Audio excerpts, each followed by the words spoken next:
Hello hello hello hello, এখন আমি আছি কোথায় দেখবে? আগে আমার জানেমানদেরকে দেখাই।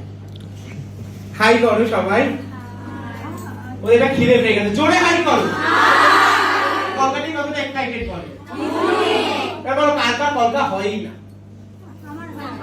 বাকিরা বলবে আমাদেরও হয় না। গান যদি কোনো মন্ত্র শিখিয়ে দিয়ে যায় এখান থেকে, যদি জাদু টোনা শিখিয়ে দিয়ে যায়। আচ্ছা, তোমরা কি দেখেছো আজকে আমাদের মডেলকে? আজকে আমাদের মডেল, আমি নাম বলবো, তোমরা নাম অবশ্যই কমেন্ট করে জানাবে। আজকের মডেলের নাম বলা মানে খুব ভুল হয়ে যাবে, তোমরা সবাই চেনো তাই আমি বললামই না।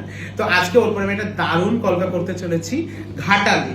আর এই যে আমার আর্টিস্টরা সবাই সামনে বসে আছে, চুল টুল ছেড়ে, বিরাট একটা ব্যাপার আছে সবার মধ্যে, বিরাট একটা ব্যাপার আছে। সবাই ইউনিক, ঠিক আছে? কেউ এরকম না, এরা সব কিছু করে দিতে পারে। দুটো তিনটে প্রোডাক্ট সব পসিবল এদের কাছে। ওইদিকে দেখো, ওইদিকে পাঠাও, সব পসিবল ওদেরকে দিয়ে। ওদের শুধু বলেছে ধনলক্ষ্মী টিকিট কাটবো, দাদা একটা টাকা বাঁচবে, আর কিছু প্রোডাক্ট কিনে বাড়ি যাবো, এই হচ্ছে এদের বিষয়। আচ্ছা, এই মজা করছিলাম। এখন আমরা আছি আমাদের কলকা জোনে। এবার কলকা ওদের দেখাবো, আর তোমরাও কলকাটা দেখবে আর দেখে জানাবে যে কেমন লাগছে।